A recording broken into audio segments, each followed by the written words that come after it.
Hey, I'm Brad, and welcome back to Overkill Reviews. It's our weekly metal review show, and as of tomorrow, it is officially the only regularity in my employment because I'm done my full-time job, which means you can expect me to do all sorts of cool shit like this, freelance articles, touring, new video series. You know, I'm just gonna make shit because making shit is cool. This week's video is brought to you by one of our Patreon supporters, Branches. And he wanted us to shout out the band Witch Ritual and their album Death Beyond, which came out May 20th and is available on Bandcamp. If you're sitting at home stewing in your jealousy, like, why does this Branches dude get to give a shout out to whatever he wants? I want to shout out my band or my best friend's band or my label. That's cool. You can do it too. Just join us on Patreon at our Shout Out at the Devil tier. And we'll like shout out like pretty much anything unless it's like shitty to other people. Just don't be mean. Now, on to the review. This band is from the home of Dunder Mifflin, and honestly, I would pay a shit ton of money to see Dwight Schrute react to this band's new metal, metalcore hybrid, or even their look.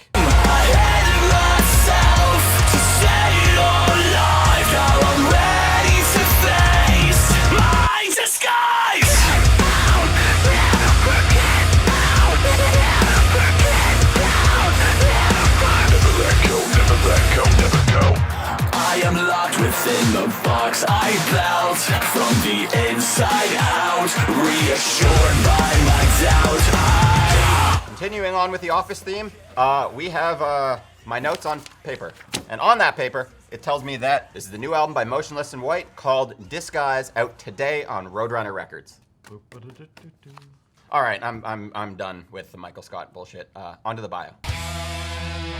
Motionless and White formed in 2005 in Scranton, Pennsylvania, taking inspiration for the name from an 18 Vision song. They did a few EPs after that before releasing debut LP Creatures in 2010. They've always had a penchant for like the creepier side of life, be that in their music or their look. Though over time their music has shifted from primarily metalcore to primarily nu metal, albeit with a little bit of a metalcore inflection. I've always been more partial to this band's bleeding through-esque songs, but even some of their rocky, more nu metal-y songs are bangers as well. Is this their fifth album, the time when they go too far into nu metal, or perhaps new bassist Justin Morrow, formerly of Ice Nine Kills, similarly spooky metalcore band, maybe he'll inspire them to up the heavy factor. The opening track, Disguise, sets the pace for nu metal inflected album. There's a groovy riff, a soaring chorus, a bouncy yet brutal breakdown, and some tasteful electronics to boot. Actually, speaking of choruses, that is where this band really shines. Even when it's not my favorite song, the chorus is generally awesome. You can tell the band really wants to break out and get big, and they even have the ingredients to do so. Code is the best early Linkin Park style song that I've heard in quite a long time, right down to the talk, turn to distorted yell, transition into the main riff, and the chorus, which, you know, sounds a little bit like Chester if he was like spookier. Thoughts and Prayers is definitely the heaviest song on this album, with its abuse of the double bass and the Slipknot-esque stomp. There's even some Corey Taylor kind of like vocal patterns where he goes like, I don't want this, I don't need this, I don't give a single fuck about it, blah, blah. You know, it's like very Slipknot. There's an almost thrashy, bleeding through kind of transition to the breakdown, during which there's even some panic chords. I wish there was more, but hey, beggars can't be choosers. Overall, if you were just gonna pick one song on the album, I would listen to this one. Another Life recalls 3 Days Grace's Everything About You, just slightly darker. I once heard somebody describe Miss Murder by AFI as Green Day, just painted a few shades darker, and that's really what's going on here. And finally, Catharsis, not heavy, but it's kind of a triumphant closing to the album. It shares the name with the terrible album by Machine Head. Oops.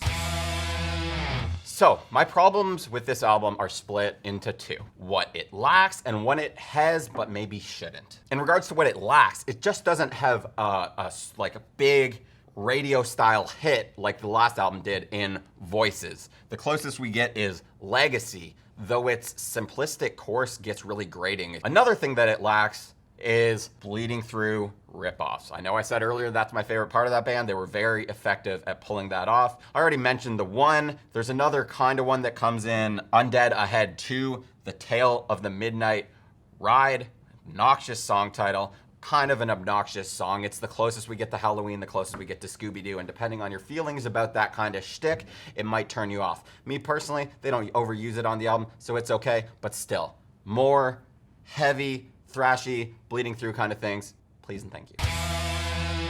As far as what it has but shouldn't, there's the song Headache, which honestly fucking gives me one. It's got the worst nu metal tropes going, right down to the turntable scratches, the angsty, obnoxious lyrics, just like repeating shut up, shut up, shut up, shut up. Like, what are you, 12? And there's also the like weird tortured soul whispers. Lastly, I could have done without the Rob Zombie, Marilyn Manson-esque songs like Broadcasting from Beyond the Grave, Death, Inc., and Brand New Numb. They feel really out of place. They don't add to the flow of the album, and quite frankly, I don't like them as songs.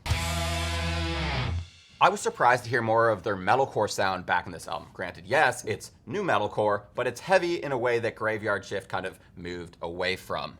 The problem with new metalcore is that it kind of all blends together as like the downtuned groovy riffs lack a distinct identity, but Motionless and White save that with their courses, which are fit for the massive rock / metalcore festivals that they play all through, like whatever, Ohio or Kentucky or whatever places have those kind of things. That being said, I do like this band. I do like parts of this album, and I'm gonna give it... I just feel that they could do a better job creating a conglomerate of all their sounds and all their influences without any weird outliers, and for that reason, I'm gonna give it 2 out of 5 skulls, and I'll add the few songs that I like to my playlist. You could do the same. Or maybe you don't like any of the songs. I don't know. Fucking tell me in the comments. Or maybe I'm an idiot and you like all the songs and you can tell me that I'm an idiot in the comments. Just do it. We'll talk. Shoutouts. Shoutouts. This is my favorite part. Shoutout time. And the first band here gets a special shout out because they've been on my shirt the whole time. I don't know if you can see it below my beard. I think you're good. But Fuming Mouth, their album, The Grand Descent, which has awesome album artwork from the dude who did Mirror Reaper by Bellwitch. It's coming out today on Triple B Records. It's like a death metal with a little bit of hardcore, you know, that HM2 kind of grimy, sick ass sound. Also out today is Fetid and their album Steeping Corporeal Mass, which sounds disgusting, out on 20 Buck Spin. It's just filthy, disgusting, awful death metal. 20 Buck Spin is kind of leading the pack in that alongside up-and-coming label Maggot Stomp. So check this shit out if you like music that feels grosser than a sewer. Lastly, I gotta give a shout out to Cave-In and their album Final Transmission, out today on Hydra Head. Now, these metalcore masters turned astronauts have continued to explore space, although this time around it's more like the cold, dark of the vacuum atmosphere rather than the hope of a new frontier. This is their last album with late bassist Caleb Schofield, who passed in an automobile recently. It hits really hard. The first track is actually, I think, a phone demo that he sent to the bands, and they just kind of used that. It's very emotional when you know the story behind it. Rest in peace, Caleb. Yeah, so thank you for watching, and hit that subscribe button if you haven't done yet. So I don't know why you wouldn't have, but just do it.